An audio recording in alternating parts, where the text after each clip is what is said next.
ధన్యవాదాలు. అండ్ వేదికను అలంకరించిన పెద్దలు మరియు పూజ్యులు అందరికీ పేరు పేరున నా నమస్కారాలు.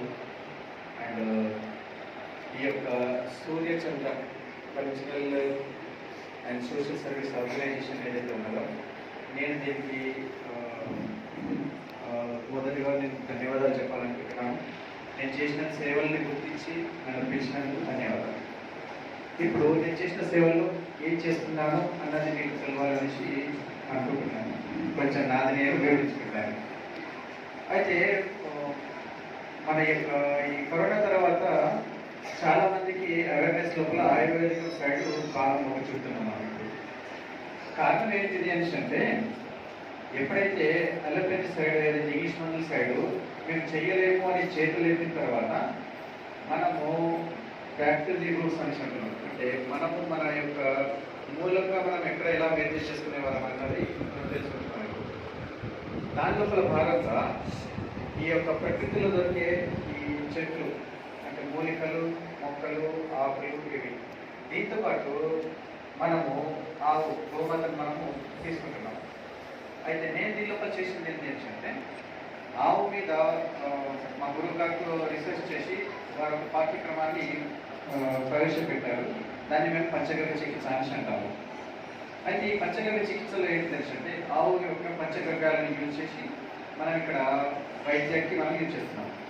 అయితే దీని లోపల ప్రతి చిన్న ఏదైతే బాడీలో జరిగే డిసార్డర్స్ నేను రోగం అనేసి అన్నాను. ఇక్కడ డిసార్డర్ ఎందుకు అంటున్నాను అనేసి అంటే మన శరీరంలో రోగాలన్నిటి బహిర్గతంగా వచ్చే బ్యాక్టీరియా మరియు వైరస్ వచ్చే రోగాలు శరీరం లోపల తన పాడి తన సరిగ్గా చేయకపోవడంని మనం డిసార్డర్గా పరిగణించాలి. అయితే ఇక్కడ ఇది మొట్టమొదటిగా జరిగేది ఏంటిది అని అంటే ఇది మన దినచర్య వల్ల వస్తుంది.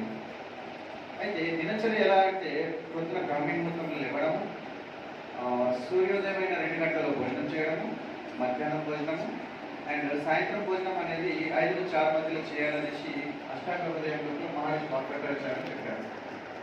ఈ యొక్క శాస్త్రం ప్రకారం ఎలా ఉంటుంది అంటే ఎవరైతే 6 నుంచి 6 మధ్యలో తింటున్నారో వారు 100% ఆరోగ్యంగా ఉంటున్నారు.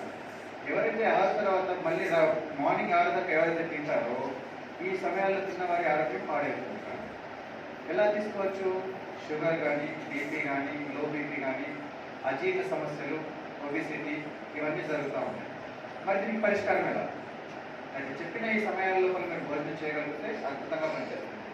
ఇక వచ్చేసి నా వైద్యం. ఇక్కడ వైద్యంలో మనం ఇక్కడ ఏం చెప్తున్నాం అంటే నాడీ చికిత్స. ముందు కాలం లోపల టెస్ట్లు ఇట్లా ఏమి ఉండకపోతుంది. ఇప్పుడు మనం పోయేసి రక్త పరీక్షలు ఇవన్నీ చేస్తున్నాము. మీకు ఇంతకుముందు ఏముంటే నాడీ చికిత్స ఉంటుంది. మా గురువుగారి ద్వారా నేను నేర్చుకునేది ఏంటంటే నాడిని పట్టుకొని బాడీ లోపల ఎన్ని రోగాలు ఉన్నాయో మనం తెలుసుకుంటాం అన్నట్టు. దానికి నేను సంక్షిప్తంగా చెప్పడానికి ప్రయత్నిస్తాను. ఒక 5 minutes మొత్తం అయిపోతుంది. అయితే వాత, కఫ, పిత్తాలు అనేసి మన శరీరంలో 3 ఉంటాయి. అయితే ఛాతీకి పైన ఈ భాగం అంతా కఫం కిందికి వస్తుంది. ఛాతీ నుంచి నడుము దాకా పిత్తం కిందికి వస్తుంది. అండ్ నడుము నుంచి కింది భాగం కాదు దాకా వాతం అనేసి అంటున్నాడు. వాత, కఫ, పిత్తాల లోపల ఎప్పుడైతే బ్యాలెన్స్ మనకు తప్పుతుందో అప్పుడు మీకు ఏం జరుగుతుంది అంటే శరీరం అస్థిరతగా వెళ్తుంది. అయితే ఏ స్థితి లోపల ఎక్కువ ప్రాబ్లం వస్తుందో అక్కడ మనము రోగం ఉందని నిర్ధారణ చేస్తాము. వీటిని బ్యాలెన్స్ చేయడానికి గోపంచకం తీసుకుంటాం. ఫస్ట్ గోవు నుంచి వచ్చే ఈ పంచగవ్యాల లోపల గోపంచకం ఒకటి, గోక్షీరం అంటే పాలు, తర్వాత వచ్చేసి వెన్నతో తీసే నెయ్యి, తర్వాత వచ్చి గోమయ రసము, తర్వాత వచ్చేసి పెరుగు. ఈ విధంగా 5 పంచగవ్యాలు మనము వాడతాం అన్నట్టు ఇక్కడ ట్రీట్మెంట్.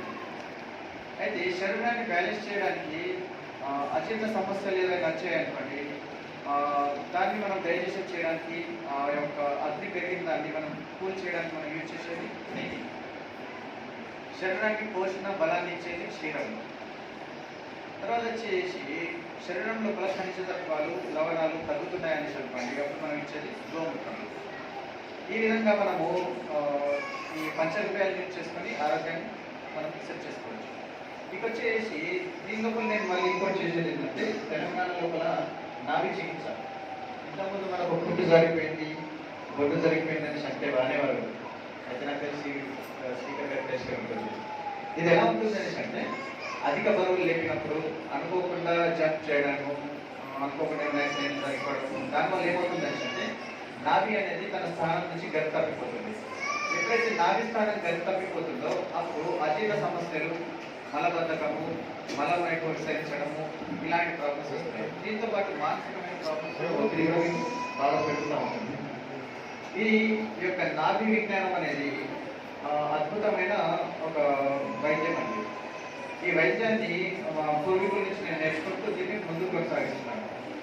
అయితే దీనివల్ల నేను చాలా మందికి ట్రీట్మెంట్ చేయగా అద్భుతమైన రిజల్ట్ విత్ పీరియడ్లో వస్తాయి.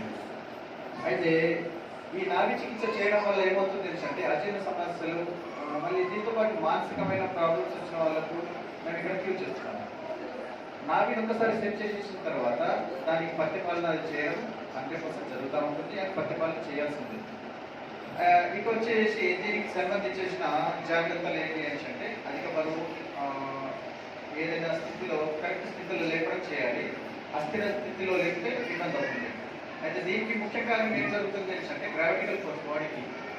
ఎప్పుడైతే గ్రావిటికల్ ఫోర్స్ మన శరీరము తప్పుగా జరిగిపోతుందో అప్పుడు మన శరీరం ఏం చేస్తుందంటే మిగతా పార్ట్స్ పైన మనకు ప్రెషర్ ఇస్తుంది.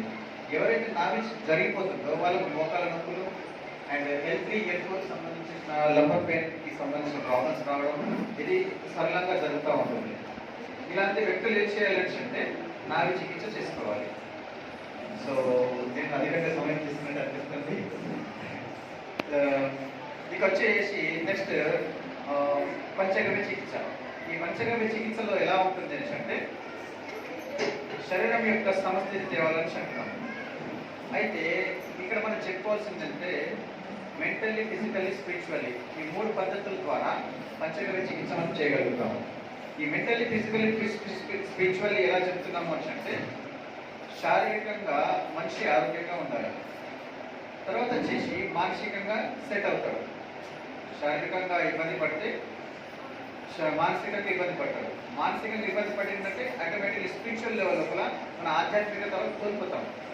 అప్పుడు మనం ఏం చేయాలి? మన యొక్క దినచర్యని కరెక్ట్గా చేసుకోవాలి. సమయానికి భోజనం, సమయానికి నిద్ర. ఈ కాలం లోపల మొత్తం చూసుకున్నాను ఏంటంటే ఈ హడావిడి లైఫ్ లోపల స్పీకర్ గారు చెప్పారు సంపాదిస్తున్న డబ్బు, రాబోతున్న డబ్బు ఇలా చెప్పుకుంటూ వచ్చేసారు. మనం ఇవన్నీ పైన ఆధారపడుతున్నాం మనిషి. అయితే దీని వెనకాల పరుగులు పొందుతూ ఏం చేస్తున్నాడంటే మనిషి తన ఆరోగ్యాన్ని తాను మర్చిపోయాడు. ఈ ఆరోగ్యాన్ని మర్చిపోతున్నాడు అండ్ మన కల్చరల్ యాక్టివిటీస్ మర్చిపోతున్నాడు. ఎప్పుడైతే ఆరోగ్యం బాగుంటుంది అనుకోండి అప్పుడు మనం ఆ మనసు ఆహ్లాదంగా ఏర్పడుతుంది. ఆహ్లాదంగా ఏర్పడింది అనేసి అంటే ఆటోమేటిక్లీ మనిషి కల్చరల్ యాక్టివిటీస్ వైపు ఉంటాడు. కల్చరల్ యాక్టివిటీస్ ఎంత దగ్గర అవుతున్నారో అట్లనే ఆటోమేటిక్లీ మనం స్పిరిచువల్ లెవెల్ కూడా దగ్గర వెళ్తాం. దాని ద్వారా లాస్ట్కి ఏంటంటే మనిషికి కావాల్సింది మోక్ష ప్రాప్తి కోసం మనం చేసేది ఇదంతా. ఈ విధంగా మనం ముందుకు సాగుతూ వెళ్తూ ఉంటే మన ఆరోగ్యం సక్రమంగా ఉంటుందని చెప్తున్నాను.